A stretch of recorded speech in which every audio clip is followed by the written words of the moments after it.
Bonjour, bienvenue à tous et à toutes, heureux de vous retrouver. Si vous êtes arrivé ici, c'est parce que vous avez un vieux mur en pierre chez vous, que vous aimeriez le rénover et que vous ne savez pas trop comment vous y prendre. Dans un premier temps, il faut piquer le mur afin de faire ensuite soit un enduit classique, soit des pierres apparentes si vos pierres sont jolies. Mais la toute première chose à faire, c'est de le piquer. Sur cette vidéo, je vais vous expliquer pas à pas comment faire. Vous allez voir, je suis un peu poussiéreux, j'ai un petit peu de graisse sur le nez, c'est simplement que j'ai déjà travaillé toute la matinée avant de faire cette vidéo, donc veuillez m'en excuser. Mais vous verrez que quand vous le ferez vous-même, vous serez tout aussi poussiéreux. Donc voilà, vous allez voir, c'est pas très compliqué et c'est à la portée vraiment de tout le monde. Allez, c'est parti.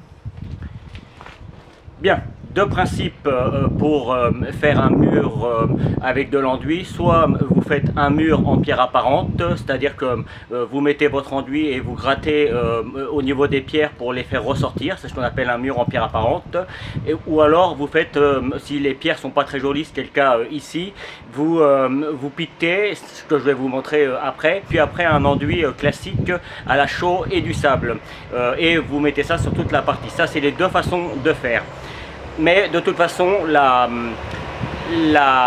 priorité quand on a un vieux mur comme ça, c'est de le piquer. Pour piquer, on a besoin de petits outils comme ça, ça s'appelle un pic hein, tout simplement. Alors ça, il en existe de plusieurs formes. Hein. Le tout est de pouvoir aller piquer dans le mur et dégager correctement les pierres, je vais vous montrer. Ou alors, on utilise aussi quand on a un petit peu plus de difficulté, un petit marteau piqueur. Alors moi le mien il est assez gros parce que j'ai une dalle en béton comme vous pouvez voir juste en dessous. Mais il en existe des plus petits pour faire, pour pouvoir piquer plus facilement et se donner moins de mal qu'avec le pic. Mais en général on utilise cela. On va imaginer que vous faites un mur classique sans que ce soit avec les pierres apparentes.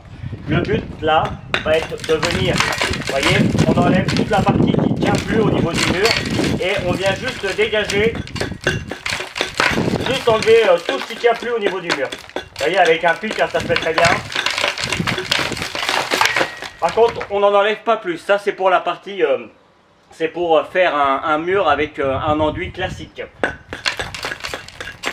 Vu, hein, il n'y a rien de compliqué. Je ferai un petit, je vais me filmer le temps que je le fais et puis je le mettrai en vitesse rapide pour que vous voyez comment ça donne. Si vous voulez faire un mur en pierre apparente, en revanche, là il faut bien s'amuser. C'est pas du tout le même travail. Alors je vais essayer d'en trouver une belle parce que comme vous pouvez le voir, moi les pièces sont pas belles. D'ailleurs vous pouvez le voir, elles tombent au fur et à mesure de ce que je gratte. Pour faire un mur en pierre apparente, il faut vraiment avoir des très belles pierres. Mais le principe c'est ça, c'est d'aller bien nettoyer la pierre. Vous voyez là j'en ai une bien belle. Et on la dégage complètement de façon à pouvoir venir mettre de la colle tout autour de la pierre. Et après, une fois que la colle aura séché, on viendra gratter et on fera ressortir juste la pierre. Donc après, il n'y a rien de compliqué. Hein. Et on fait comme ça sur tout le mur. Et là, moi, je ne pourrais pas le faire avec des pierres comme ça, parce qu'elles sont vraiment trop fines. Après, je sais que certains le font hein, chez eux avec des pierres comme ça, mais personnellement, je conseille pas. Donc là, on nettoie bien. Alors une petite astuce, quand on a terminé de piquer le mur, je vous conseille avant de mettre l'enduit de donner un petit coup de Karcher ou un coup de jet parce que ça finira d'enlever tous les petits morceaux qui ne tiennent pas et ça évitera à votre colle de tomber quand vous allez la projeter au mur. C'est une petite astuce que je vous donne, ça coûte rien. Bien, je finis tout le mur et je vous montrerai ce que ça donne au final. Une dernière chose, si vous avez une plaque en béton sur le dessous, comme j'ai le cas moi ici, je vous conseille de l'enlever. Beaucoup disent que ça retient l'humidité, alors après c'est vrai, c'est faux.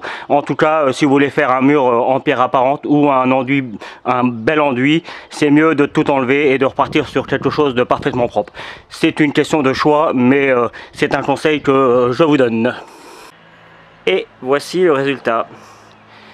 Alors évidemment j'ai encore l'autre partie à faire comme vous pouvez le voir, hein, il y a vraiment une différence. J'insiste sur le fait que je suis un amateur. J'aime bien montrer moi que même en étant amateur on peut réussir pas mal de choses. Et qu'il suffit d'avoir un peu de matériel et un peu de courage et on peut faire de très belles choses à la maison. Voilà, j'espère sincèrement que ce petit tuto vous aidera dans vos futurs travaux. En attendant, je vous dis à très vite pour de nouveaux petits tutos bricolage ou jardinage et peut-être quelques petites vidéos de pêche. À bientôt, salut!